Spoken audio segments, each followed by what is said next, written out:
Bonne et heureuse année à toutes et à tous et bienvenue à la toute première édition de l'année 2025. Voici les titres. Le président de la République du Tchad réactive son engagement de bâtir un Tchad fort avec un système de gouvernance fort au service de la population tchadienne. Le maréchal Mahamat Idriss Déby Itno s'est adressé mardi à la nation la veille du Nouvel An. Dans ce journal, le retour au Tchad du secrétaire général du mouvement politico-militaire Union des forces pour la démocratie et le développement fondamental, Moussa Abderrahim, après 19 ans d'exil. C'est à l'actif de la médiature de la République. C'est tout pour les titres, mesdames et messieurs. Bienvenue une fois de plus au développement. À la veille du Nouvel An, le président de la République du Tchad, le maréchal Mahamat Idriss Déby Itno, s'est adressé mardi à la nation, saluant la participation de tous pour la réussite de la transition. Il a appelé à la préservation des acquis de l'étape franchie. Écoutez le chef de l'État. L'an 2024 a été pour notre pays une année dense et décisive dans bien d'égards. Elle sera inscrite dans les annales de l'histoire. L'histoire retiendra qu'elle aura été l'année qui a permis à notre cher pays de terminer son processus électoral avec la tenue de toutes les élections comme prévu par les assises du dialogue national inclusif et souverain. Nous tournons ainsi dans la paix, la sérénité et l'unité, la page d'une transition politique inclusive, consensuelle et exemplaire. Cela n'a pas été un exercice facile. C'est pourquoi j'invite chacun de nous à préserver les acquis de cette étape franchie, une réussite à mettre à l'actif de chacune et chacun de nous. Au seuil de la nouvelle année, souhaitons à notre pays un nouveau départ résolu et surtout une année de travail pour un avenir radieux avec une concentration de nos efforts sur l'essentiel. Le président de la République a aussi réitéré son engagement de bâtir un Tchad fort avec un système de gouvernance fort au service de la population tchadienne. Suivez une fois de plus. Mes chers compatriotes, le 23 mai dernier, devant Dieu et devant le peuple, j'ai scellé un contrat de confiance avec vous pour projeter le Tchad dans la modernité en accordant une priorité absolue aux secteurs vitaux. Je salue votre résilience, mais je suis aussi conscient de vos difficultés quotidiennes. Malgré nos efforts quotidiens, la persistance de la cherté de la vie, la difficulté de l'accès à l'eau et à l'énergie, l'insuffisance des services sociaux de base, le taux élevé du chômage, la pression de l'afflux des réfugiés ou encore les conséquences des inondations demeurent des défis majeurs que nous devons relever.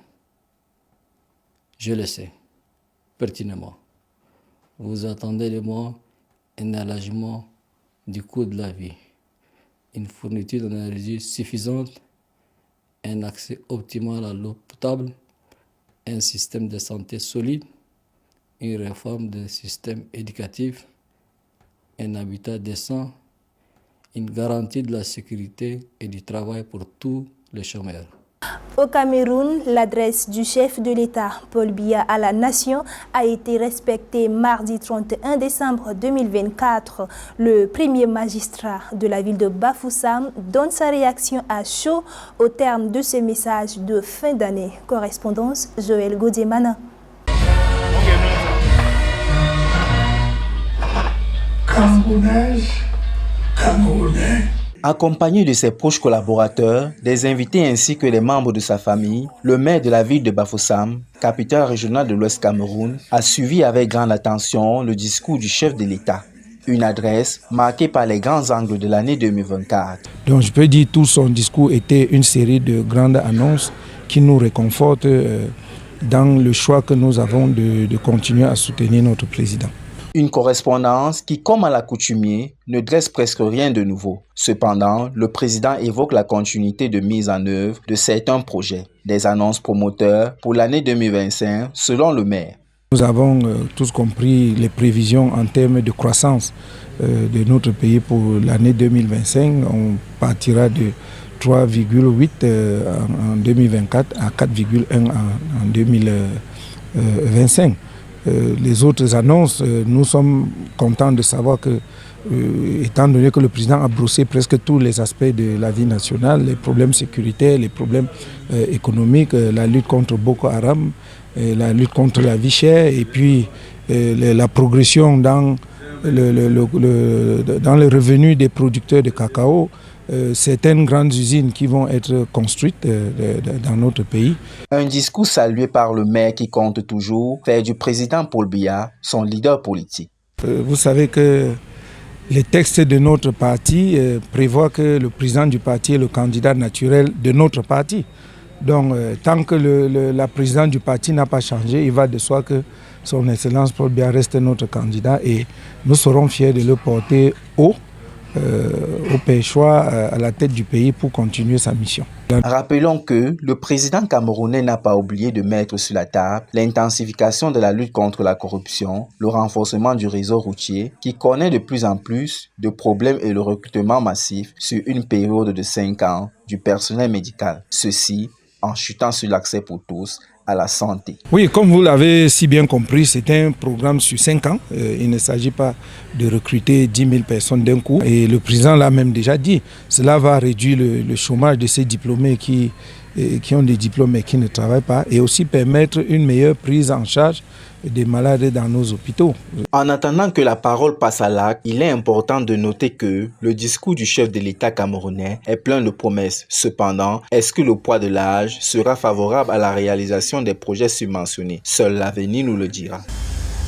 Le gouverneur de la province du Mayo-Kébi-Est, Abdelkerim Seyd Boche, a présidé mardi soir à Bangor la cérémonie de la 17e édition de la Fête des Armées. Cette célébration est marquée par la présence des autorités administratives, civiles et militaires, des leaders religieux traditionnels, la société civile. Le point avec Gapil Blaise et Abakar Dime.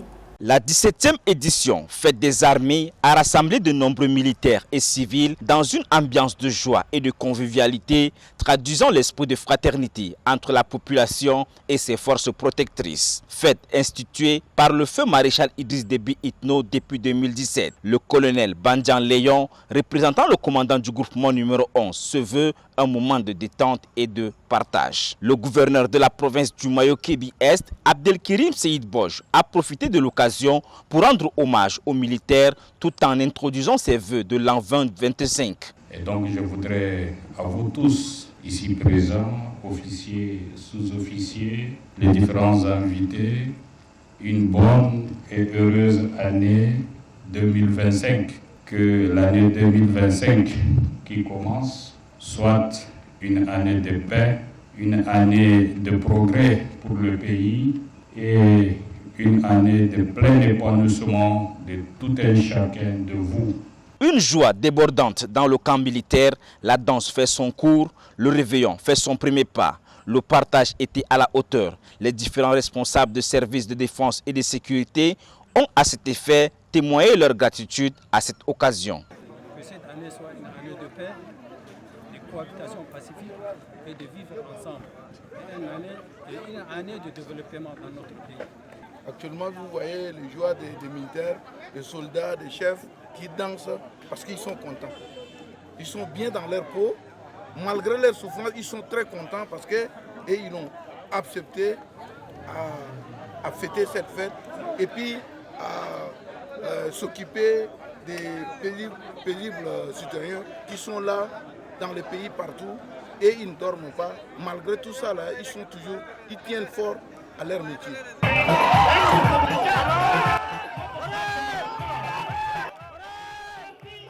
Le porte-parole de la police nationale, le général Paul Manga, a dressé ce mercredi le bilan du réveillon de la Saint-Sylvestre allant des accidents de la voie publique au coup de blessures volontaires. Suivez.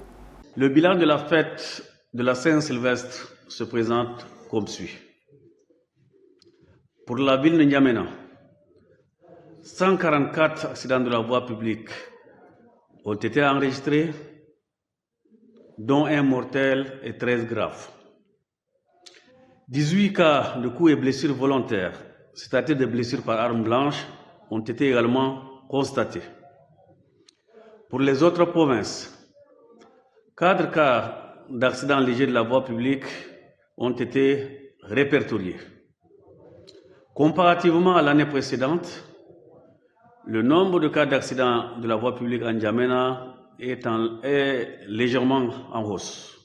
Ceci est dû à la conduite en état d'ébriété et surtout la coïncidence avec le festival d'Ari où les jeunes ont confondu la voie publique à leur domicile. Après 19 ans d'exil, le secrétaire général du mouvement politico-militaire Union des forces pour la démocratie et le développement fondamental, Moussa Abderrahim, a regagné son pays, le Tchad, ce mercredi. Il a été accueilli à l'aéroport international Hassan Djamous de N'Djamena, un retour facilité par la médiature de la République. Le point avec Yacoub Abdallah Maouloud. Grâce à la main tendue du président de la République, le maréchal Mohamed Idriss Déby Itno, facilité par la médiature de la République, Moussa Abderrahim Hissène Bachom, secrétaire général du mouvement politico-militaire, l'Union des forces pour la démocratie et le développement fondamental, a regagné le Bercail. Il a été accueilli par le conseiller à la médiature de la République, Mohamed Barkenji. En tant qu'institution de la République chargée de la facilitation, la médiature œuvre pour le retour des citoyens tchadiens désirés de regagner leur pays, a souligné les conseillers.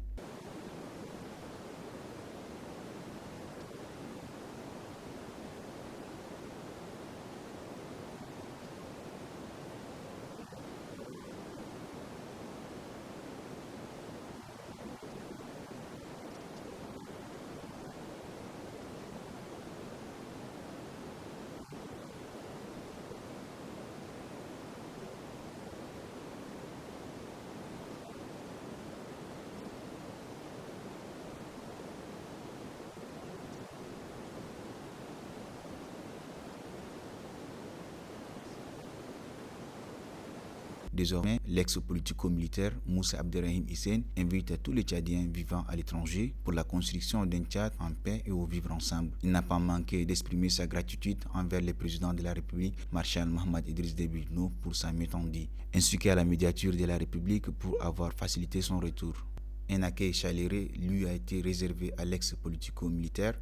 Famille, amis et collaborateurs se sont réunis pour célébrer cette retrouvaille après 19 ans d'exil.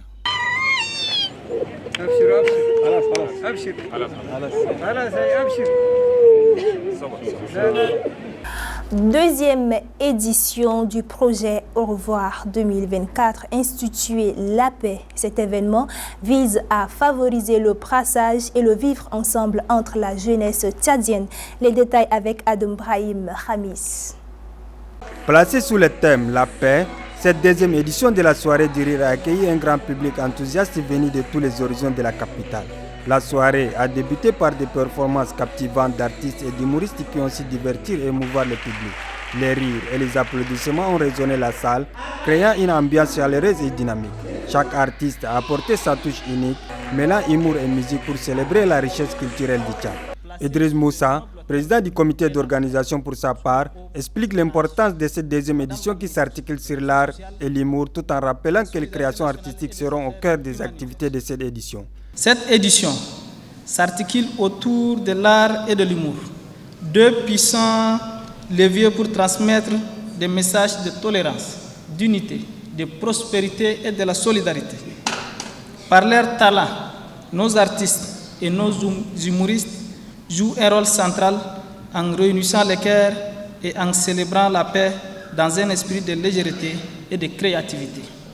Vous êtes sans ignorer que la paix est un engagement collectif. À travers l'art, nous rappelons que nos différences sont une richesse et que chaque contribution compte afin de bâtir un monde meilleur. Fatimé Boukar Koussé, ministre des Solidarités nationales et des Affaires humanitaires, dans son discours d'ouverture, a d'abord exprimé sa reconnaissance envers le Créateur suprême pour sa miséricorde. Pour elle, cet événement n'est pas seulement une simple célébration, mais aussi une occasion de rassembler et de réfléchir sur l'année en cours. Cet événement exceptionnel, qui n'est pas une simple célébration, nous offre l'occasion en réalité de nous rassembler pour réfléchir sur l'année en cours d'écoulement et surtout de renouveler notre engagement en faveur d'un avenir marqué de la paix. Au revoir 2024 a mis en lumière un Tchad dynamique avec une jeunesse pleine d'énergie, de créativité et d'imagination. Il s'inscrit dans une démarche de promotion de l'art, de l'humour et de la culture tchadienne.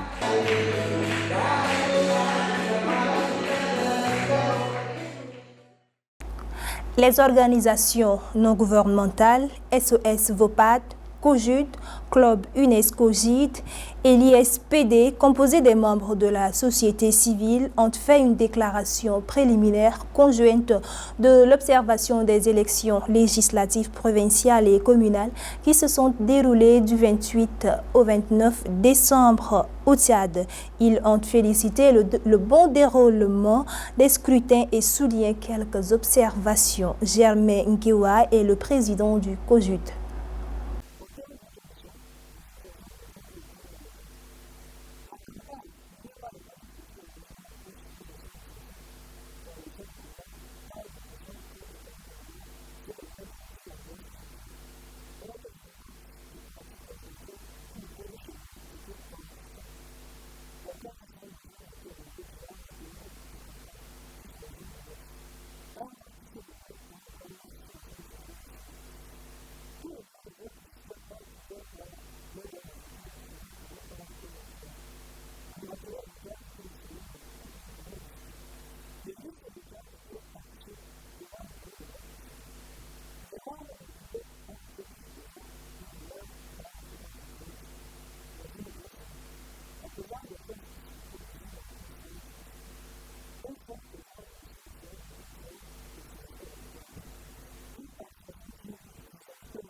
La chef de la mission d'observation électorale, Dr Zalikatou Diallo, a remis à l'Agence nationale de gestion des élections ANGE le rapport et bilan d'évaluation des missions d'observation électorale de la diaspora africaine en Europe, du groupe Agir Europe-Afrique, Jeunesse sans frontières et l'ONG Sauver le Monde. Ce rapport détaille le constat fait sur le terrain par son équipe composée. Suivez. C'est avec un réel plaisir que nous sommes venus remettre à main propre le rapport de notre mission d'observation électorale conjointe de la diaspora africaine en Europe, du groupe Europe Agir Afrique, de l'ONG Sauver le Monde et de Jeunesse sans frontières. Dans l'ensemble, nous avons donné nos impressions qui sont bonnes dans la mesure où l'Agence nationale de gestion des élections a vraiment vaincu un véritable challenge en organisant ce triple scrutin qui est un exploit. Et fort heureusement, tout s'est déroulé dans de très bonnes conditions. Nous avons mentionné dans nos rapports le constat sur le terrain, et les manquements et aussi des recommandations pour les joutes électorales futures. Mais j'avoue qu'il n'y a pas eu d'aléas organisationnels majeurs, fort heureusement. Les aléas sont mineurs et c'est pourquoi notre mission a donné son quitus de crédibilité à ce scrutin qui répond aux normes internationales en matière d'élection libre, transparente et crédible. Et nous rentrons dans nos pays respectifs avec un sentiment de satisfaction parce que notre mission s'est déroulée sans entrave. Nous avons eu accès avec nos équipes à tous les bureaux de vote et sur toute l'étendue du territoire national où nous avons pu couvrir parce que le Tchad étant grand, c'est quand même une superficie d'1 284 000 km². Nous n'avons pas la prétention de couvrir tout le territoire, mais avec notre équipe de 25 observateurs, nous avons pu quand même couvrir certaines zones à l'intérieur du pays. Et on estime vraiment que tout s'est bien passé et bonne chance pour le Tchad. En tout cas, c'est une véritable victoire du peuple tchadien. Et je souhaite que la réussite brise tous les obstacles pour les autorités de ce pays afin que le développement socio-économique tant ambitionné par le peuple tchadien soit une réalité tangible sous peu. C'est la fin de ce journal. Mesdames et messieurs, merci à vous de l'avoir suivi. Restez en compagnie de nos programmes. Très bonne suite de fêtes.